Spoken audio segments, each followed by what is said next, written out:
नमस्कार दोस्तों, welcome back to your own channel Adhishthan commerce classes.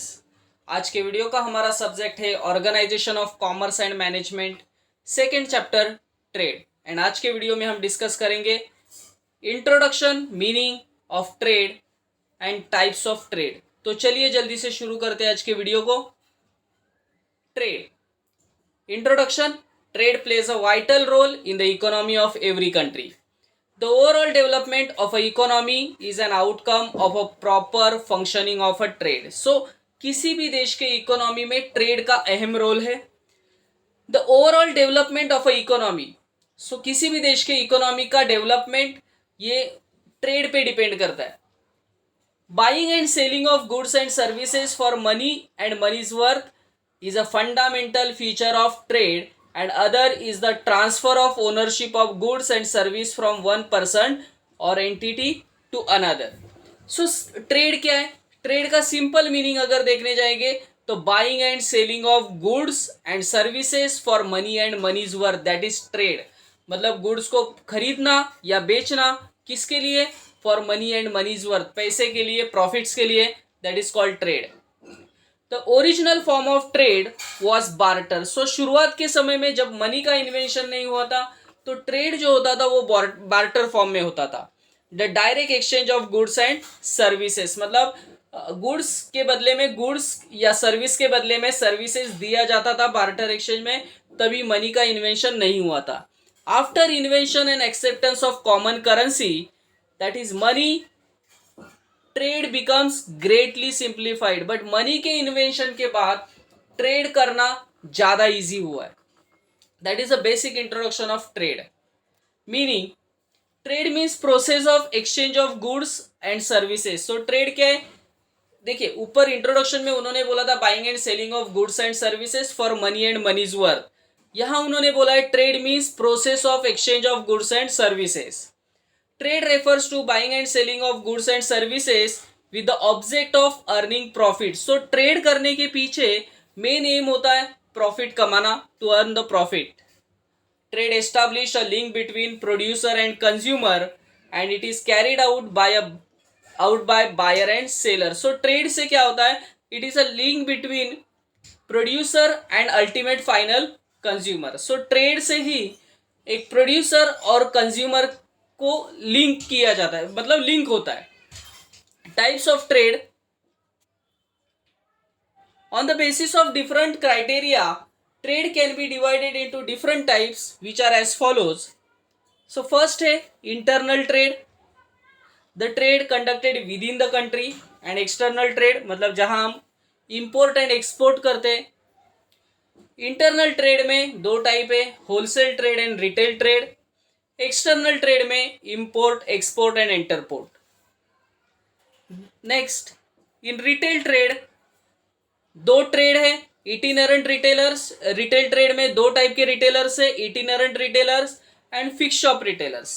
Itinerant retailers में hawkers, peddlers, street traders, cheap jacks, market traders. ये बात next video में हम लोग ये डिटेल में डिस्कस करेंगे. फिक्स शॉप रिटेलर्स में स्मॉल स्केल रिटेलर्स जिसमें general store, second hand goods shops, authorise dealers, speciality shops, ये सब आते हैं. लार्ज स्केल में departmental store, supermarket stores, chain store, one price shops and malls, ये सब कैटेगराइज किया गया है. सो हम देखेंगे first point, internal trade. When the goods and services are purchased or sold within the country, मतलब जब गुड्स खरीदना या बेचना, बाइंग एंड सेलिंग जो होता है वो विद इन द कंट्री जब होगा, देश के देश में ही होगा, तो उसे हम कहेंगे internal trade. It is referred as internal trade. Example, purchasing goods from the door salesman, जो हमारे डोर पे आते हैं सेल्समैन गुड्स लेके. लोकल शॉप में हम जाते हैं गुड्स खरीदने के लिए, एग्जीबिशंस में जाते हैं, रीजनल मार्केट्स में जाते हैं, डिपार्टमेंटल स्टोर, मॉल में जाके हम खरीदते हैं. ये सभी इंटरनल ट्रेड के ही टाइप है. When the buyer and seller both are from the same country. देखिए, इंटरनल ट्रेड में बायर एंड सेलर दोनों भी एक ही कंट्री से है. When the buyer and seller both are from the same country, it is known as internal trade. मतलब buyer भी सेम कंट्री से और सेलर भी सेम कंट्री से. ट्रेड बिटवीन टू स्टेट्स या टू सिटीज, दो स्टेट्स के बीच में जो ट्रेड हो रहा है या दो सिटी के बीच में जो ट्रेड हो रहा है, सपोज मुंबई एंड बेंगलोर में ट्रेड हो रहा है, या दो स्टेट महाराष्ट्र एंड पंजाब में ट्रेड हो रहा है, तो ये भी इंटरनल ट्रेड ही है. It is also called as internal trade. It is also considered as internal trade. As there is a gap between production and consumption. देखिए, गुड्स प्रोड्यूस होने का एक टाइम होता है और उसको अल्टीमेट मार्केट तक पहुंचने के लिए टाइम लगता है, मतलब कंजम्पशन के लिए. There is a need to have a proper channel of distribution. This channel of distribution is very important in the internal trade. क्योंकि जब गुड्स फैक्ट्री में प्रोड्यूस किए जाते हैं और वो गुड्स जब तक मार्केट में आते हैं तभी तक बहुत टाइम निकल जाता है बीच में. Usually producers are situated at one place where as consumers are scattered over a wide area. मतलब प्रोड्यूसर एक जगह पे होते हैं और कंज्यूमर्स पूरा फैले होते हैं, मतलब स्कैटर्ड होते हैं. There is a big gap between producer and consumers. This gap can be shortened by channel of distribution. So producer और consumers में एक बड़ा गैप क्रिएट होता है, बट ये गैप को हम चैनल ऑफ डिस्ट्रीब्यूशन से कम कर सकते हैं. Channel of distribution helps to make products available at a right time, at the right place and at the right quantity through the different intermediaries. मतलब कंज्यूमर तक जो भी गुड्स प्रोड्यूस किए गए हैं वो राइट टाइम पे, राइट प्लेस पे, राइट क्वांटिटी में गुड्स पहुंच जाते हैं अल्टीमेट कंज्यूमर्स तक एक प्रॉपर चैनल के through. So channel of distribution क्या है? देखिए, गुड्स बनाने वाले कौन है? Producer, manufacturer. प्रोड्यूसर से कौन गुड्स खरीदेगा? होलसेलर. होलसेलर अल्टीमेट जाके बेचेगा किसको? गुड्स, रिटेलर्स को. एंड रिटेलर्स किसको गुड्स बेचेंगे? कंज्यूमर्स को. So this is the chain of distribution. Types of internal trade. First है wholesale trade. There are two types of internal trade, wholesale and retail trade.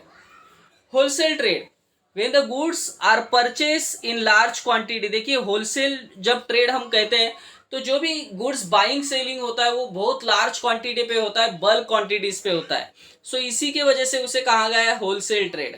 From the manufacturer और producer for the purpose of resale to the retail. मतलब wholesaler जो है manufacturer से large quantity पे goods खरीदता है and ultimately जाके resale किसको करेगा? रिटेलर्स को. It is known as wholesale trade. The person who is engaged in the wholesale trade is known as wholesaler. So wholesale trade में जो इन्वॉल्व होता है पर्सन, उसी को हम कहते हैं wholesaler. Wholesaler buys goods from manufacturer and sell it to the retailer. So wholesaler is a buyer as well as seller. So ये दोनों रोल प्ले कर रहा है, बायर का रोल भी प्ले कर रहा है और सेलर का. क्योंकि बायर का रोल कैसे प्ले कर रहा है? क्योंकि वो प्रोड्यूसर से गुड्स खरीद रहा है और जाके बेच रहा है किसको? To the retailer. सो एक ही वक्त में वो बाई भी कर रहा है और एक ही वक्त में वो सेल भी कर रहा है. द होलसेलर में perform different functions in the process of distribution of goods and services. It enables the producer to reach the consumer. So wholesaler is a link between the producer and consumer. So producer ultimate consumer तक तभी पहुंच सकते हैं जब बीच में wholesaler होगा. Definition according to Phillips Kotler, wholesaler या wholesaling includes all activity involved in selling goods and services to those who buy for resale or for business use. मतलब होलसेलिंग किसको कहेंगे? जहां लार्ज क्वांटिटी पे गुड्स खरीदा जा रहा है और वो गुड्स जाके रिटेलर्स को बेचा जा रहा है. Who buy for a resale और for a business use. According to Evelyn Thomas, a true wholesaler is himself neither a manufacturer nor a retailer. एक होलसेलर जो होता है वो ना ही प्रोड्यूसर होगा या ना ही retailer, but act as a link. तो ये दोनों के बीच का एक लिंक है होलसेलर. प्रोड्यूसर और रिटेलर के बीच का लिंक है, ये दोनों को जोड़ने का काम कौन करता है? Wholesaler. Features of wholesalers. A wholesaler purchase the goods from the producer in a large quantity. So wholesale trade हम तभी कहते हैं जब लार्ज क्वांटिटी पे गुड्स प्रोड्यूसर से खरीदे जाते हैं. Wholesaler has to take risk in the process of distribution. तो डिस्ट्रीब्यूशन प्रोसेस में जो भी रिस्क होता है ये सभी रिस्क किसको बियर करना पड़ेगा? होलसेलर को. होलसेलर डील्स विथ वन और फ्यू टाइप ऑफ गुड्स. तो ये ज़्यादा टाइप ऑफ गुड्स में ये ज़्यादा बिजनेस नहीं करते. एक या दो टाइप में ही इनका जो बाइंग सेलिंग होता है वो ज़्यादा गुड्स में नहीं होता, एक दो गुड्स में ही होता है.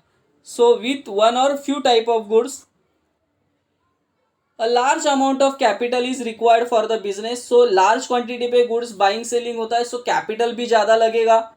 A wholesaler maintain price stability by balancing supply and demand factor. So because of wholesaler price stable रहता है, क्योंकि because of wholesaler supply and demand में जो सप्लाई जितना है उतना ही डिमांड, मतलब बैलेंस रहता है डिमांड, सो इससे प्राइस भी स्टेबल होगा. The manufacturer can get direct information about the market through the wholesaler.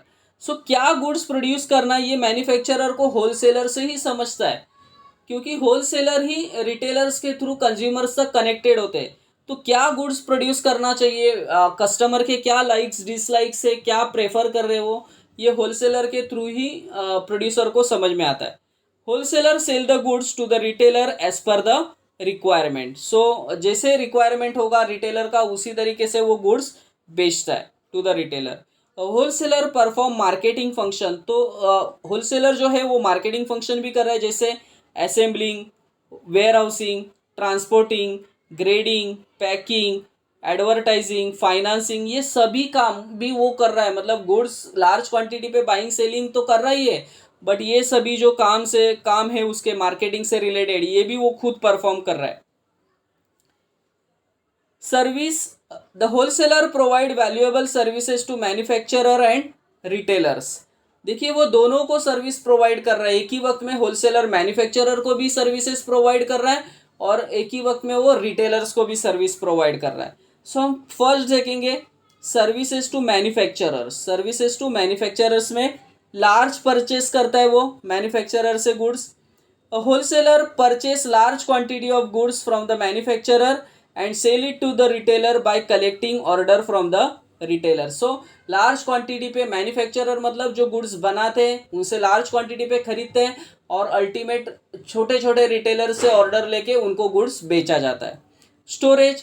A wholesaler has his own storage facility which he uses to fill the time gap between production and consumption of goods. तो production और consumption के बीच का जो time gap है तभी तक goods क्या करने पड़ते हैं, स्टोर करना पड़ता है. तो ये होलसेलर जो है वो स्टोरेज फैसिलिटी भी अवेलेबल करके देता है. Next point transportation. A wholesaler uses his own transportation to deliver the goods from place of production. मतलब खुद का ट्रांसपोर्टेशन फैसिलिटी वो मैन्युफैक्चरर और रिटेलर को प्रोवाइड कर रहा है. फाइनेंशियल असिस्टेंस भी प्रोवाइड करता है. Wholesaler is ready to pay amount in advance to the manufacturer which can help the manufacturer to produce the goods within short period.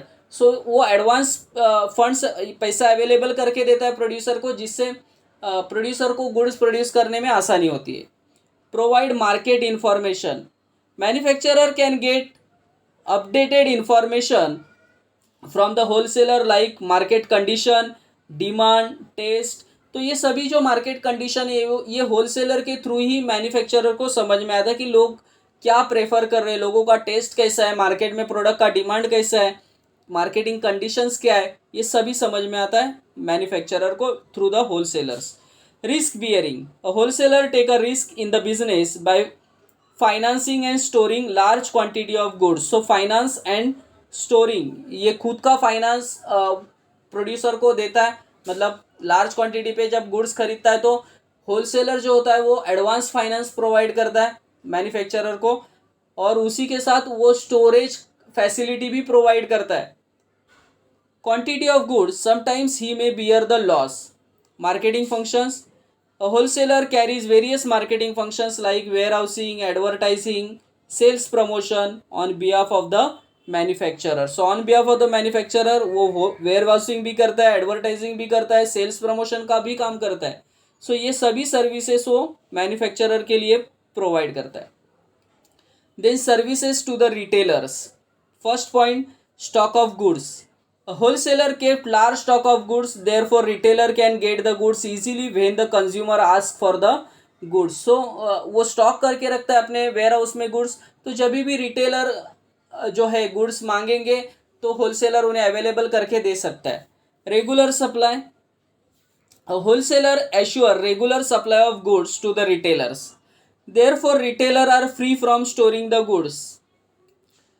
Retailers can supply the goods to the consumer as and when required by them. So, देखिए जो wholesaler है वो regular goods को supply करते रहता है retailers को, तो रिटेलर का जो स्टोरिंग का टेंशन है, गुड्स को स्टोर करने का टेंशन है, वो भी नहीं होता है क्योंकि होलसेलर खुद ही वेयर हाउसिंग फैसिलिटी प्रोवाइड करता है। Risk bearing, the wholesaler bears the risk of price and market fluctuation, large stock of goods, therefore retailer are free from the risk. देखिए प्राइस में होने वाला फ्लक्चुएशन या लार्ज स्टॉक को store करने का जो भी रिस्क है, ये सब खुद भी होलसेलर ही उठाता है, तो रिटेलर टेंशन फ्री रहता है।